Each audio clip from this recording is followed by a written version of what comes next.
Greg, build it, Jackie. What's your topic? Thank you, Tim.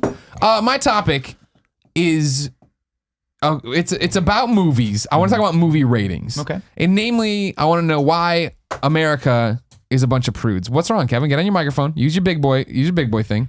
Your topic was supposed to be broccoli, and you know that. Yeah, but we talked about this beforehand. Broccoli will be a topic for next week, Kevin. If I'm lying, I'm dying. I'll do broccoli next week for you, Kevin. All right?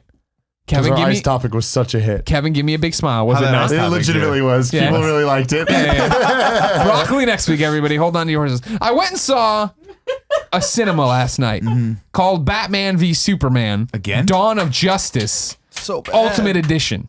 Ooh. Now this is the 3-hour rated R cut. Where is this? It was at Kabuki. There was I snuck into a showing of it. It's out now on digital. I'm demand. so exhausted from hearing you saying that you went to see this movie again that I feel like I just saw it again. That's how fucking tired I am about it. Colin. So as I was saying, on my way there, 3 hours of Batman v Superman. Yeah. Rated R. How can you improve on a masterpiece? I don't know, but the movie wonderkin Zack Snyder did it. No. So what was it actually a better movie? I don't know. Sure. Can you please reach over and plug Colin's mic back in? I'll Because plug you know it he's not going to do it. You know he's just going to despite you talking to a dead mic. Thank you. He's back. He's back. More despite Kevin. But no, what I want to talk about the fact is this is rated R. Right. And how stupid movies are. And you're a movie guy. Yeah. You know America. We all know that when you want to compare us to like the European countries, right? They're totally cool with the sex, hate the violence. America, totally cool with the violence, hate the sex. And then we get into this weird thing of language. Batman v Superman, Ultimate Cut, R-rated edition. The additions that would make this get an R rating in Greg Miller's mind are very simple and very small. There's a fuck. Remember the guy who lost his legs? I can't feel my legs, Wally. Remember Batman v Superman? The guy who couldn't feel, lost his legs. Yes. Blows up the Capitol. Right. Crucial character of the plot. Right. He says fuck at one the guy in point. the wheelchair. Yeah, wheelchair guy. Says fuck at one point. When Lois is in the bathtub and Clark gets in the bathtub, we all remember the glasses hit, the water splashes, we cut away. Here, we cut back. Superman sits up, takes off his shirt, fucking yoked out, then comes in for the makeout, and we get a scene from behind of Lois clutching his back.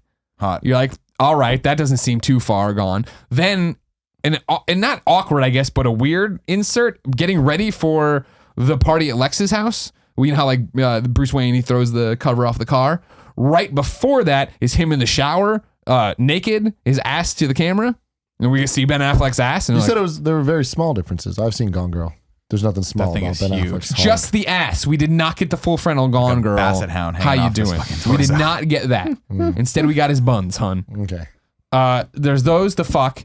Then they went in and like when people are getting, more people die in bloody fashion. When we're in the beginning of the movie, when all the people are getting shot, you know, when Lois gets grabbed by the guy, people, when they start getting shot, blood splatters on the wall. There's a little bit of blood. Doomsday jumps through a helicopter and kills some folks. He kills somebody else. I think he throws something. Or, you know, the fighter planes get blown up or whatever too. But it's just a few more deaths. Right. Not that grotesque. A little bit of sex appeal here for the ladies or the gay men if they swing that way. Whatever. Sure, why not? I mean, don't get me wrong. I like looking at Henry Cavill. But I mean, whatever. And then what? A fuck? And this is the thing that made this an R-rated cut. Yeah. That's weird. That's Why absurd. is it like that? I don't know. The MPAA is weird too because there's a lot of stories of movies that should be. There's a lot of stories of movies that were like almost getting a rated X rating, where I think God, I'm trying to think. Oh, it was South Park, not South Park. Team America World Police, right? Oh, NC-17. Where they wanted to get the R rating, so they threw a bunch of shit into the sex scenes and the rest of the movie that they knew were the MPAA was gonna have a problem with, so they trimmed it back to the R. Even though if you watch that, there is some shit in that, even though it's puppets, that is clearly like pornographic and should be an NC-17 or X rating. So I don't know. I mean, and there's no real set standards for it too. I mean, there is in that you can't say more than one fuck. You can't say fuck in a sexual term. So you have to use it as an exclamation. You can't say I'm gonna fuck you. You have to say fuck, that sucked or whatever. If you say I'm gonna fuck you, you're gonna get it right. I'm gonna run through the I looked at MP. Tim when you said it. I'm gonna throw I've already 69 Kevin so deep that he's now a part of his last topic. If you didn't catch that was out of context. MPAA guidelines, High right? spice balls. G, all ages admitted. A G motion picture contains nothing in theme, language, nudity, sex, violence, or other matters that, in the view of the rating board, would offend parents whose younger children view the motion picture. They go on, no stronger words than are present. Depictions of violence are minimal. No nudity, sex scenes, or drug. PG, parental guidance suggested. Some material may not be suitable for children. The more mature themes in some PG-rated motion pictures may call for parental guidance. There may be some profanity in some depictions of violence or brief nudity. There is no drug use or content. PG-13, parents strongly cautioned some material may be inappropriate for children under 13, may go beyond the PG rating in theme, violence, nudity, sensuality, language, adult activities, or other elements. Any drug use will initially require to be blah, blah, blah, blah, blah.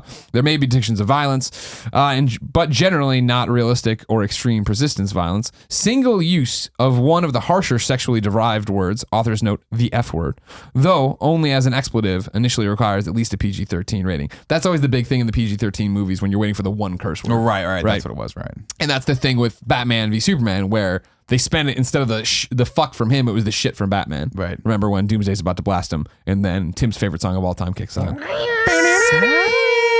I'll tell you what, 5th time seeing this motion picture, still the place where everybody claps for the first time. Everybody goes crazy. I had to give it to something. That was their one clap of the More movie. than one such expletive requires an R rating. So, I mean, really, that's probably where Batman v Superman's R really is driven home, right? The fact that there's a shit and a fuck.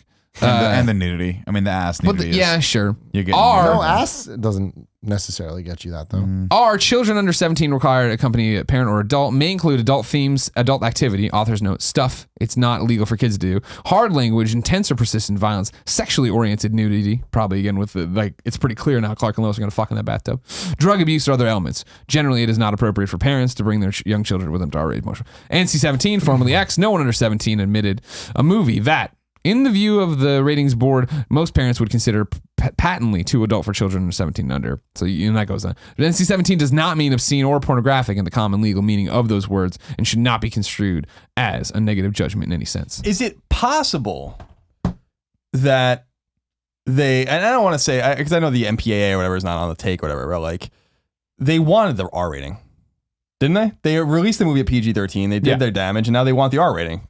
They want it. Yeah. So like it's possible that they're stuffing as much shit in there as possible to get it. Sure. That's exactly why they're doing it. So I don't understand. Like, so No, they It's did it not, as a, this isn't, I'm not talking about like Batman v Superman's been robbed. I'm just saying, as somebody who now, usually you sit there and we'll compare two different films, a PG-13 and an R, and you're like, I guess there was more of this. And this is like literally, you can see that this 30 minutes, this use of fuck, this is what pushed over the edge. And it's like, really? Why are we so hung up on that? Why are we hung up on them in a bathtub? Why are we hung up on a little bit of blood? Because it wasn't like brain splatter. It's just like blood on the wall, digitally added. Let me ask you this too. Lay it on me. Was the theater full? For this Yes. movie? Yeah. What's wrong with everybody? But Really the thing makes you is, wonder, doesn't it? It only really certainly matters does. when it comes to the R because Don't that play like you didn't limits like the movie. the people that can go in. You know? Yeah. So people try to stay under that R because then like PG-13, it doesn't matter. You're going to make as much money as PG or G or whatever Sure. the hell it is, right? which is historically why people try to get that PG. Because even And that's why people that have whole, pulled that off the whole thing, R. I remember specifically with cartoons, like back in the 80s when Transformers the movie came out, it was the first cartoon that had a swear word in it. Like when one of the moon bases blows up, Spike's like, oh shit. And that was a big deal. That's when I think, I could be wrong about this, but that's when the PG from G to PG kind of like, it was during that era that it kind of became a thing because they were like, oh, there's nothing technically wrong with what they're doing. We're not going to give it the PG-13 there, but there Right. needs to be something in between. Well, I think the PG-13 rating came about in the 80s. Red Dawn. Was it Red Dawn? I think Red Dawn is the first one. Yeah, because I think people like if I could be remembering this completely incorrectly, but I think Spielberg was pretty influential in having that happen because there was no, I guess they needed something in between PG and R. Look, can you look this up? I'm on it. well, yeah. between G. Was it G and PG? Is that what it was? Well, yeah, because originally it was PG-13 just G. Well, I think Well, G, PG, and R were the original ratings. Yeah. And X, which is now NC-17. Yeah, which is NC-17. I think PG-13 was the newer one that came about because they were like, we need to have Some in between. there needs to be action and violence, but there needs to be something in between PG and R. Gotcha, 'cause maybe it's that too, was it's too it much then. of a void. I could be wrong about that though. It's Indiana Jones. Oh, Indiana Jones. Was that The Indiana Temple Jones? of Doom. This is from, I'm reading Business Insider. However, a more important Where did I get anniversary Red is Dawn what Temple of Doom, it was mentioned in It's all here off too. and on the We'll see mic, where it is. Colin. No, it is. Helped I think usher it's one in of the first ones. the creation of the PG-13 box office sweet spot that would shape here's how it came to be. It goes on. Of all the films in the series, Indiana Jones and the Temple of Doom is the darkest. The best one. Part of it was going through. This is explaining like this. Until 1984, there had only been 4 ratings a film could receive: G, PG, R, and X. Films like Temple of Doom, which were too mature for PG audiences but not mature enough for the R rating, would find themselves in limbo. Spielberg found this netherworld rating unfair to both filmmakers and audience. So, according to a 2008 interview with Vanity Fair, Spielberg says he came up with a new rating that would bridge the gap. Quote, I remember calling Jack Valenti, the president of the Motion Picture Association, and suggesting him that we need a rating between R and PG because so many films were falling into a netherworld. Of unfairness. Unfair that certain kids were exposed to Jaws, which was a PG movie or whatever, but also unfair that certain films were restricted to kids that were 13, 14, 15 who now see. I suggested let's call it PG-13 or PG-14, depending on how you would design it. And Jack came back to me and said, we've determined that PG-13 would be the right age for that temperature of a movie. So I've always been very proud that I had something to do with the rating.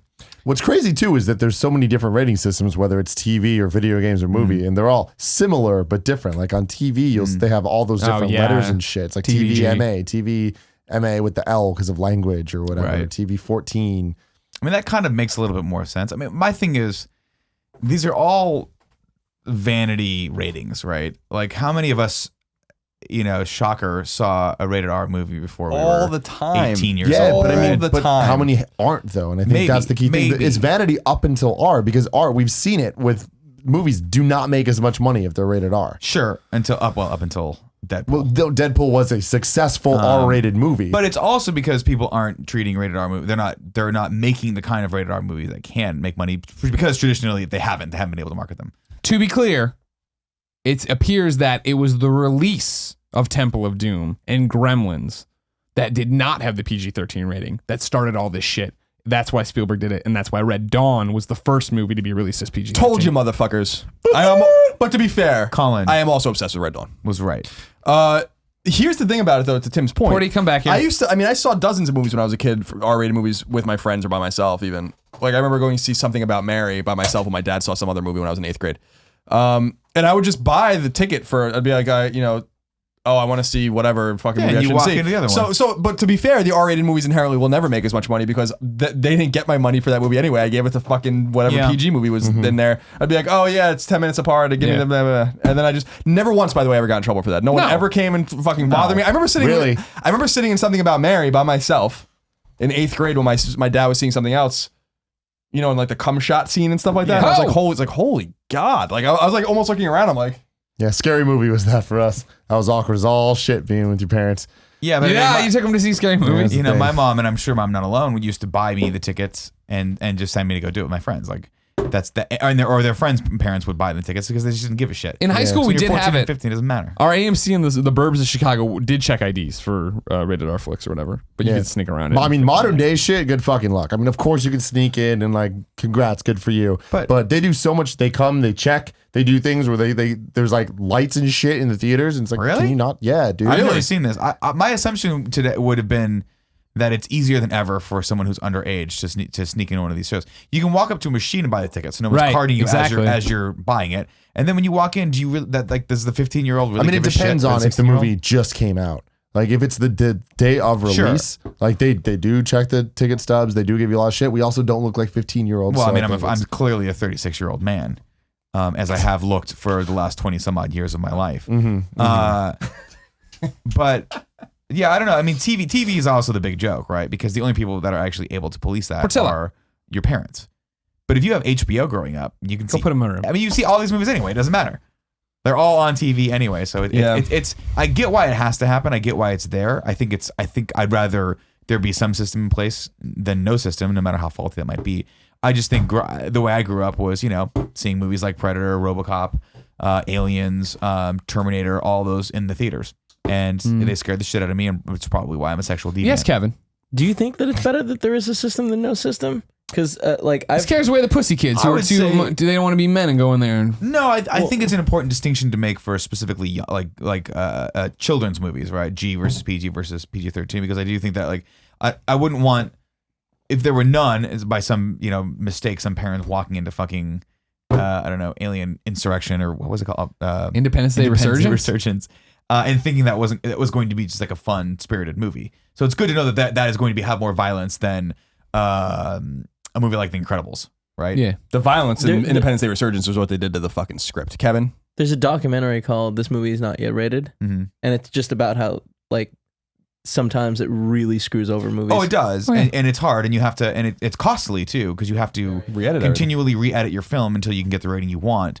And there's no, it's all subjective, right? Yeah. At the end of the day, there's really, with the exception of the what Greg just read, you can make Dread, and that could come out. I mean, I think Dread was, maybe that was R. But you could maybe cut a scene in that, and it might be PG-13. You never know. It just depends on who you Who are, watches and it, when, who's watching and it, how, when. and whatever. My instincts as a libertarian, the person is that rating shouldn't exist at all. But the reason I have no problem with the rating, the SRB or the MPAA, is that because they are bodies, they're organized bodies that have nothing to do with the government. The thing is that the ESRB actually was created in the mid-90s because the government was like, you Getting do it ready or to do we'll something. fucking do it. The government was getting ready to fuck shit and up. that would have been like, I would have been like, that's a bridge way too fucking far. Why is the video game even involved? Why is the government rather even involved in this at all? But I have no problem with it per se. It just never affected anything about the way I saw movies. It really, honest to God, didn't. In fact, it made me want to see movies even worse when I knew that they were rated R. Because when I was young, I don't see movies anymore, but I literally probably saw 5 movies a month in the theater when I was a kid. I saw one every weekend. That's all you could do. Every weekend. Years. And I would see anything. And so it was that's like, when you'd see movies 2-3 times. yeah, I would see movies. Batman again. Why not? When I see some of these movies that I like that pop up, and I'm like, I can't believe I saw this movie in the movie theater. It happens to me all the time. I'm like, I saw this fucking movie in the theater. Nothing better, dude. I remember those days. You and your friends going down to we go to the Glen, and it was just like terrible movies. I also remember matinee movies costing at the $5. Brookhaven Multiplex like $5-6. I remember me and my friends sneaking into Wolf with Jack Nicholson. Oh, I love that because there was movie. nothing. It was not a movie for kids. Not because it's bad, but because it's boring as fuck Very if you're a weird. kid. It's We're gonna go very see a weird. Wolfman movie. You're like, what the fuck? Yeah, it's like seeing like Gettysburg or something. I loved it. But Gettysburg was awesome. Yeah, it's awesome. But what was Gods and Generals? Where even I was like, oh my god, That was a hard one. Like there was so long I had an intermission. I'll never forget. That was the first movie I ever saw that with. Where I was like, oh my god, even I want to fucking kill myself. And I love the Civil War. Now, to wit, though, about the movie tickets, what I thought was interesting at the Alamo Draft House in the Mission. I could have just straight up walked into that place, sat in that theater, no one would have said a fucking thing to me. Probably not. they would've. no. No, they wouldn't have because Jared got the tickets for me and he gave them to me, came out and gave them to me or whatever. We walked into the bar and then I just fucking walked in there and sat in the seat that I was supposed to be sat in, but no one asked for me for my ticket. Your ever. waiter didn't look at your ticket when you come Nope. on? Oh, every time I've ever been there, like, all right, cool. You've been here before? I'm like, yep. And I show them the ticket and they're like, great. They asked me if I was there before, but they didn't look at my tickets. They were in my Interesting. fucking pocket the entire time. So I thought that was Did they interesting. check Jared or anybody with you, like a party? Jared was sitting across the aisle from us. Huh, that's really weird. That's fascinating. Maybe he said something, but I've never heard of that. It could have been, but I just thought that was weird. I didn't think about it the entire time. I mean, I also spent over $100 there on food. But, so I mean, it's like, It's a genius concept, by the way. It is a genius concept because I was like, the movies are so cheap, they're $9. But then I'm like, I would charge even less Oh, yeah. to get people into the fucking that way, so actually- get you fucking drunk watching Independence Day Resurgence. It's the only thing that gets you through. It was so fun watching Ghostbusters that I do want to go back. I mean, you're just literally going back next week to it's see just Ghostbusters. like hanging out with your friends, watching a movie, and having dinner. It was cool. Let me say this real quick about Ghostbusters, the new one. Which one? Yeah. Okay. Before we finish, because I'm sure we're almost there. There was 2 or 3 trailers before the Abomination I saw this weekend. And one was for Suicide Squad, which I think looks fun. I want to see it. Sure. I'm not convinced it's going to be good. I think it's. Did you guys see the trailer for Suicide Squad that uses Pony? Because No. it's fucking. We need to watch it. Pony's It's having a remix great and it's resurgence, awesome. and I blame us. But the other trailer I saw was for blame us. Ghostbusters, which I think is a trailer I've seen before. Mm-hmm. And people, I want to just give a little perspective because I'm of 2 minds with this movie. I'm of 2 minds with this movie where I feel like it's going to bomb, and I also feel like it's going to be fine.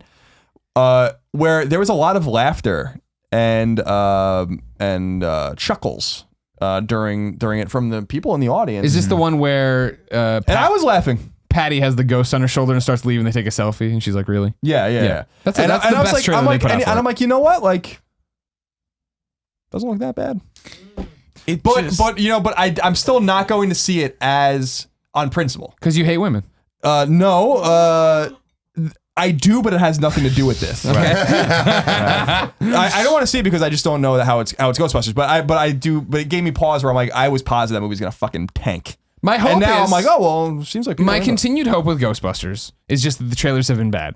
I still like that cast. I still like that director. I'm like, They're funny. Yeah. Those girls are funny. I just Those women- think it's going to be a very funny movie that's called Ghostbusters. yeah. I don't think it's going to be a Ghostbusters movie the way we all think of it because that movie is 30 years old. at Yeah, this no, point. you can't do that. It's I all also gotta think be it's. make it I also again. think it's Please clearly refer not to topic 1 Ghostbusters. for my thoughts on what Ghostbusters will be. To my final thought on the topic of ratings is again, I'm glad they're there. I think they're dying, obviously, and I think it's because of things like the internet, right? Where eventually we'll look back and be like, it's interesting that we chose to rate all that content because we couldn't possibly control it now. There's no fucking way. Gotcha, right? gotcha. You can go on YouTube right now and see, or anywhere on the internet, Google video and see anything you want to see, from real life deaths, from terrorists to crazy pornographic material. Right? Well, I hear There's you, 'cause zero barrier to that. It was one like I was watching Day 5, and it's a Rooster Teeth thing, and Day 5's awesome. I haven't watched episode 2 yet, but episode 1 was awesome. Totally dug it. And at one point, those girls stand up stark naked and walk in the Butt-ass house, and I naked. was like, huh. Didn't expect that in this Rooster Teeth video I'm watching on the internet. Yeah, Right. crazy. So it's I going think it's going to be interesting. the other way, though. I think that the internet's just going to get more and more, like when it comes to things like Rooster Teeth or YouTube or things where it is you're putting content out there, and there's just going to be some rules where it's like you have to say what the level is, and I think it'll be a lot of self-policing more than anything. But Maybe. I think that they'll do that. Yeah, Google image search, you're going to be able to find horrible shit anywhere, but that's more akin Well, I mean, to there pirating. sort of already is, right? But it's more just binary, right? Where this is for mature audiences or not, right? So even doesn't most sites will have age gate or something, or people will say that there's mature content in YouTube videos, right? And aren't you supposed to flag that? Yeah, I guess. I mean, that's a good point. I mean, like sites like IGN already do the age gating thing. Rooster Teeth does it sometimes. Doesn't YouTube to a certain extent? So YouTube, it's have to be signed that's in. this. It's not so much self-policing as much as it is community. Right. Someone will say Where the this is community mature. will or flag it, whatever. and then you have to sign in to be able to see it. Right. Okay. So I mean, I think that I guess that is a start, and that's a good point. But it's scary to me that there's gonna have to be another governing body on the internet, policing the internet. I don't know how that's gonna look, but it's sad because right now we really are in the Wild West of the internet, and it's fucking awesome because you can get away with anything, and it's awesome. And We you sure probably can. could've- Kevin, come out here naked. Kevin, let me see your belly button. But let that camera See see if it. your Don't, pee- it doesn't show us. See if your PB can make it into your belly button this time. If you didn't know, this has been the Game Over Greggy Show. Each and every week, 4, sometimes 5 best friends gather on this table. Each bring a random topic of discussion for your amusement. If you like that, head over to patreon.com/kindafunny, where you can toss us a few bucks to get every episode early, along with a bunch of exclusives and goodies. If you have no bucks to toss, head over to youtube.com/kindafunny, where we post the entire show topic by topic, day by day, until one big thing goes up on Friday as a video. I got one big thing and for you. MP3s on podcast services big around arms. the globe. Thank you very much. Have you been doing some push-ups? Nope. One or Just two? lifting a lot of donuts. There you go. Until next time, it's been our pleasure to serve you.